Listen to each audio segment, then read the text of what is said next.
Cienījamie klātesošie draugi, skatītāji, šodien 27. martā, Starptautiskajā teātra dienā, ar lielu prieku un godu šeit uz teātra sienas tiek atklāta piemiņas plāksne lielajam sapnotājam un prātniekam, pedagogam un režisoram, Rēzeknes goda pilsonim un Rēzeknes teātra Jorgas dibinātājam Igoram Mihailovam. Igors Mihailovs ilgus gadus turpināja Rēzeknē uzsakto Antona Varslavāna teatrālo darbību. Strādāja ar jauniešu studiju, vādīja Krievu tautas teātri. Viņš vienmēr sapņoja par profesionāla teātra izveidi Rēzeknē. Igors Mihailovs visu savu dzīvi veltīja teātri. Un kādreiz viņš teica, es izdzīvoju savu dzīvi caur teātri. Viņš vienmēr centās nodot savu meklējumu un attīstības vēlmi visiem, kas bija viņam apkārt. Viņam bija īpašas dieva dotības, entuziasms, profesionāla deksme un talants apvienot radošus cilvēkus, izvirzīt pareizos mērķus un motivēt radošo komandu uz to radošo mērķu sasniegšanu. Pateicoties Igora Mihailova režijas un pedagogiskajām darbām, daudzi jaunie rēzeknieši atrada savu dzīves ceļu, izvēlējās radošas profesijas, iestājās dažādu Eiropas valstu teātra, mākslas un kultūras profesionālajās augstskolas. Un šodien viņi visi sūta mums sveicienus no kaimiņu valstīm, no Bulgārijas, no Beļģijas un Kanādas. Igors Mihailovs piešķira lielu nozīmi teātrim kā izglītības līdzeklim, sadarbībai ar skolām, ar audzekņiem. Viņš popularizēja teātri kā kultūras un mākslas avotu, neformālas izglītības un jaunatnes audzināšanas centru. Un bijušie Mihailova teātra studijas darbinieki tagad ir ārsti, žurnālisti, skolotāji, inteligenti cilvēki, saprotoši un prasīgi skatītāji. Igora Mihailova pienesums Rēzeknei ir saistīts ne tikai ar teātri. Rēzekne multikulturāla pilsēta. Te dzīvo latvieši, latgalieši, krievi, poļi, baltkrievi, ebreji, ukraiņi un citu tautību pārstāvji.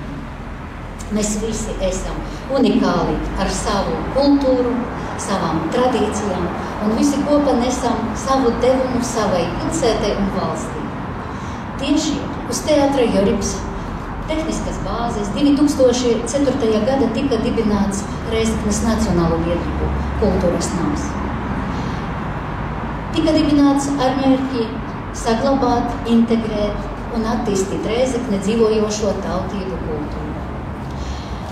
Un integrācija, sabiedrības konsolidācija, saliedētība, jauniešu audzināšana, neformāla izglītība caur teātra, mākslas, kultūras radošām metodēm un paudžu miedarbība, jomas, kuras mēs darbojamies kopš sākuma līdz šai dienai.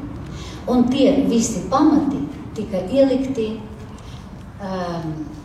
ar Igora Mihailova līdzdalību tajos, talajos 90. gados. Šī plāksne ir ne tikai mūsu kolektīvā, bet arī tagadējo un bijušo audzekņu cieņas un pateicības apliecinājums Igoram Mihailovam par viņa ieguldījumu teātra, tradīciju kopšanā un attīstīšanā Rēzekne un Latvijā. Un beigas es atļaušos pārfrazēt lielā krievu dzejnieka Aleksandra Puškina vārdus, kurus viņš 1825. gadā veltīja savam skolotājam. Un es gribu veltīt tos vārdus Igoram Mihailovam, mūsu režisoram un mūsu skolotājam. Михайлову, дай сердца и ума. Он создал нас, он воспитал наш пламя. Поставлен им краеугольный камень, им чистая лампада возжжена. Un pirms atversies aizskars. Un šeit, kā uz skatuves paradīsies režisors Igors Mihailovs, vārds tiek dots pirmas teātras studijas dalībniecei Janinai Dukulei, Krievu tautas teātra aktrisei, Latgales dzejniecei. Labdien visiem!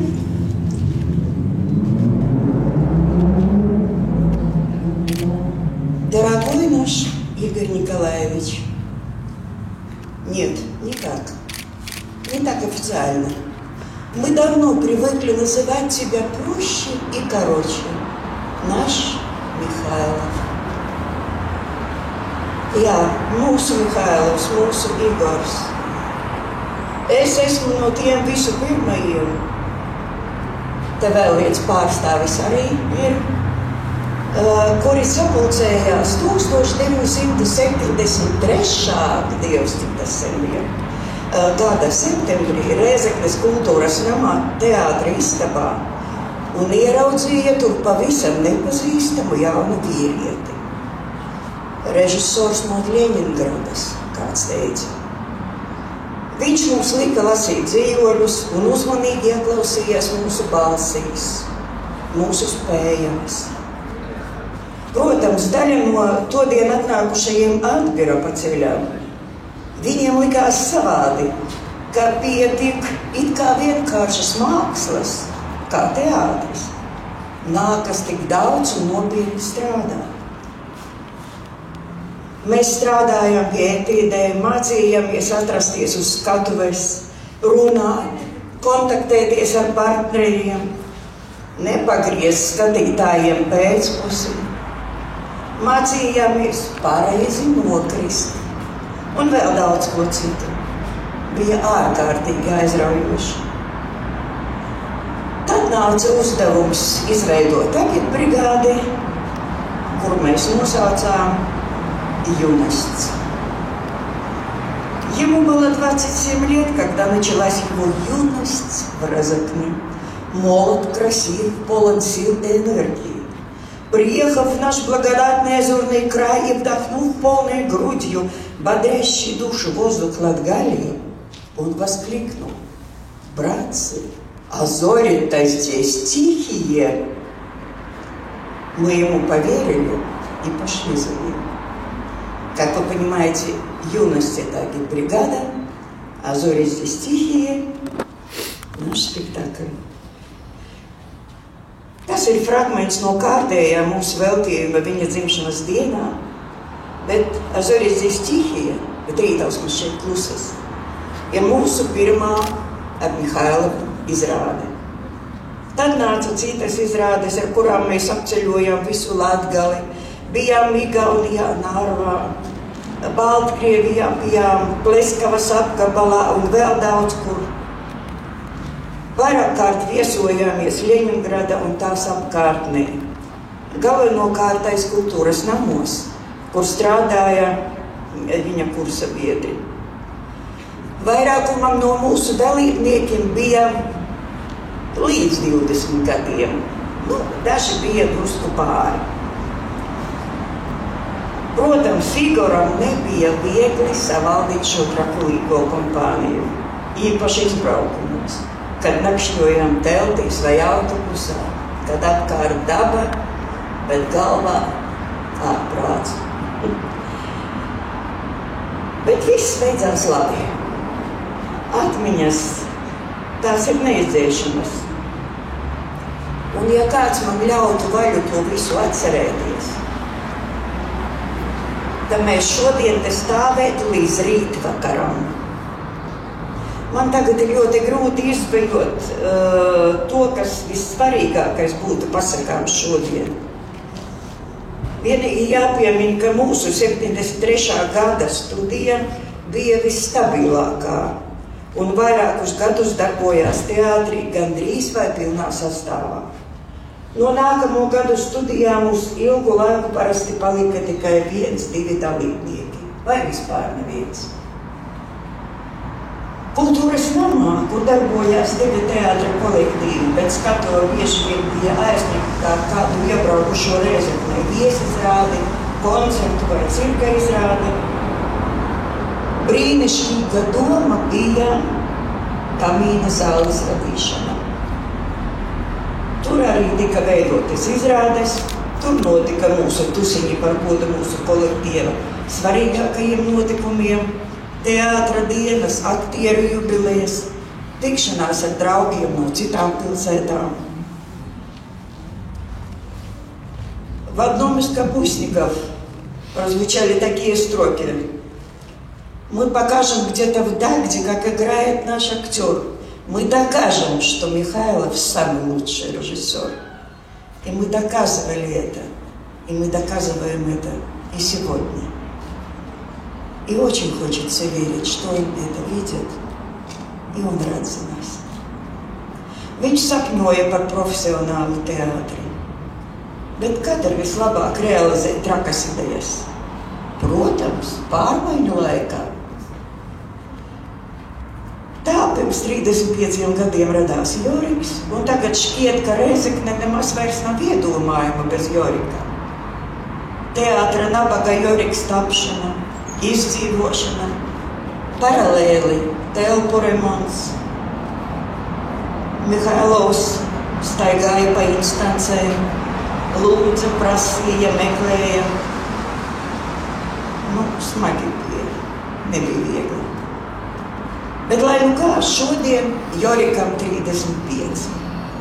Teātris darbojas, tavī strādā vairāki profesionāli režisori.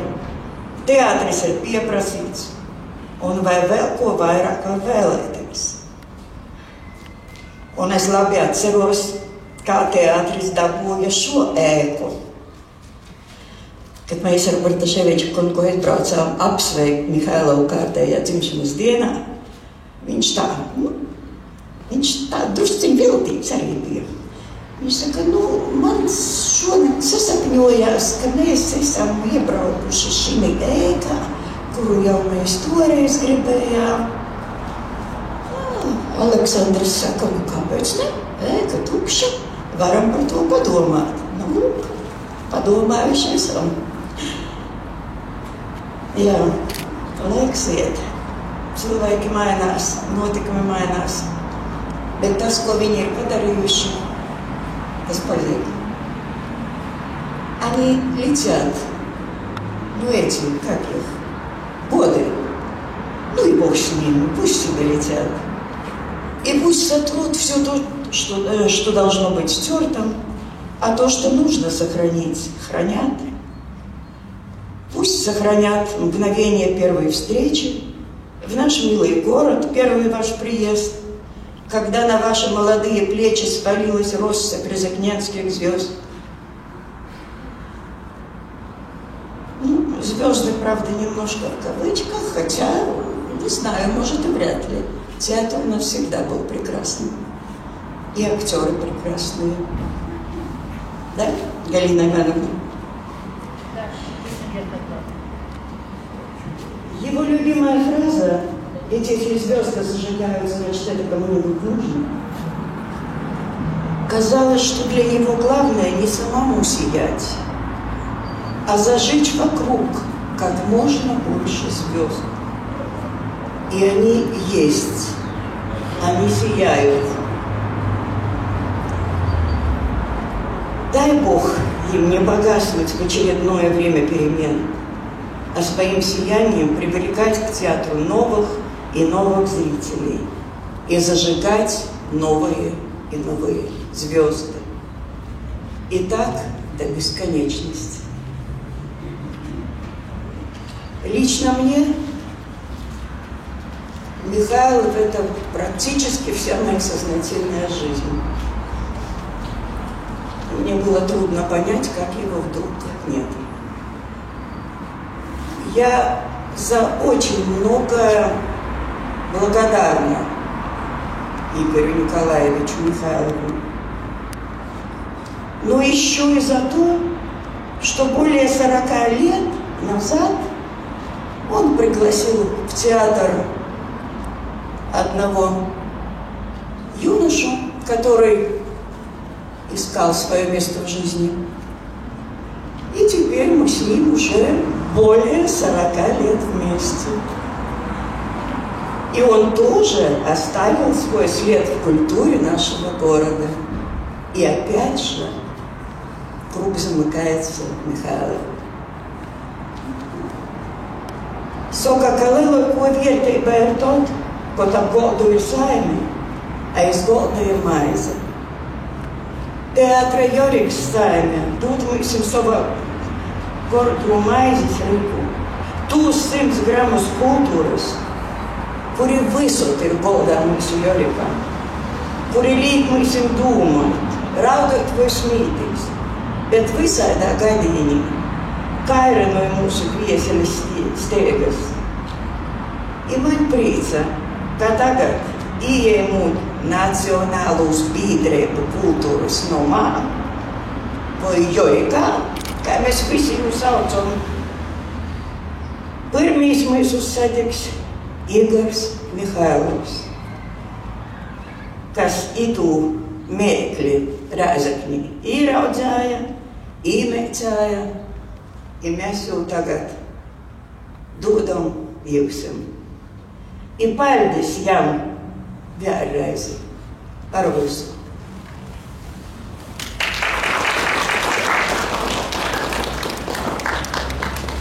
Liels paldies Janīnai.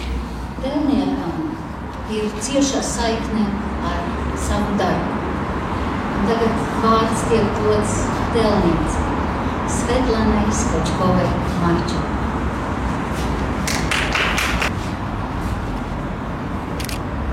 Vakar. Tā kā tapa šis darbs, laikam es pastāstīšu vēlāk, iespējams masu medijam, bet vienu gribu pateikt, kā 9 mēneši tiek izniesēts šis darbs. Un pavisam svaigi uzrakstīti vārdi, es domāju, ka ilgi nerunāšu. Ja neizlasīšu to, ko uzrakstīju. Teātra Joriks pirmām režisoram. Viņš Rezeknē masku skatuvi cēla, teātra dramai un komēdiju spēlē, radošā roka, kā rīta bija stars un daudzas sirdis atdzimas spars. Viņš gudrības domu ar smaidušies sniedza, teātra spēle būt drusmīgiem steidza, kur skatuve mierīgi jau dusējusi, Igora Plaustas tā redz atdzimusi. Viņš zināja, teātrim liktenis grūts, bet dzīve bez spēles, kā auglis surs. Un kaisli viņš sēja, lai meistari top, lai teātra gars tautai mācību dot. Tagad viņš debesīs, tomēr vēl dzīvs, smaida no dzīves drāmas, jau brīvs. Viņš jūks viņa balss kulisēs klusī. Teātrī Joriks, tu vienmēr te būsi.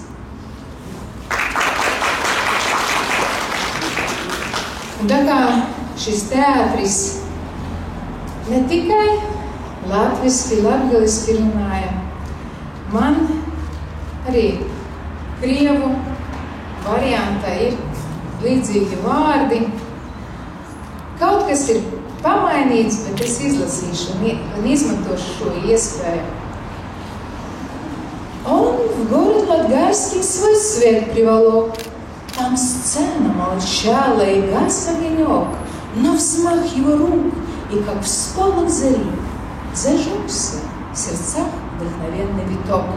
Он с мудрым прищуром, с улыбкой живой учил вас искусству решиться судьбой.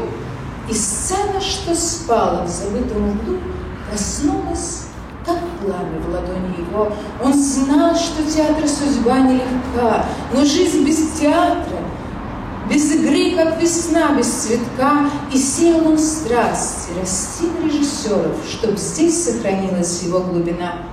Теперь он на небе, но дух здесь живет, в улыбке, что тайной сквозь время идет, и шепчет, как эхо, в кулисах ночных, что ё, сыграем, ведь зритель нас ждет.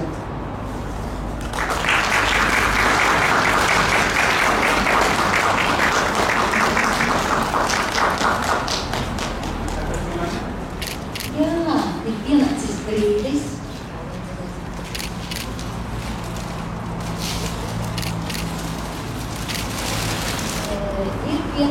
īstais brīdis, lai atvērtu šo aizskaru, un režisors Igors Mihailovs būs uz skatuves.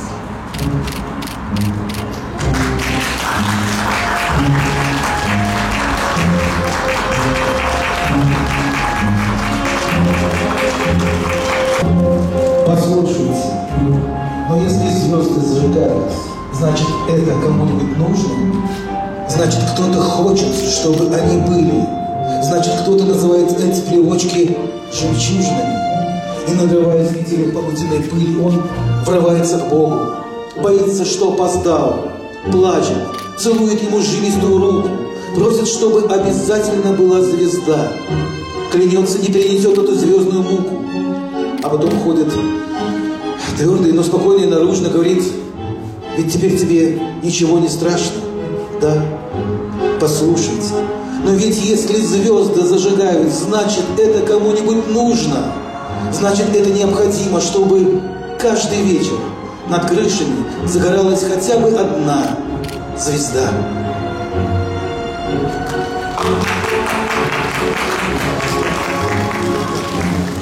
Дорогие друзья, мы поздравляем всех нас, всех жителей города, всех любителей театра, всех нас с этой датой, с этим днем и с этим событием таким важным, не только, наверное, для нас, для всех.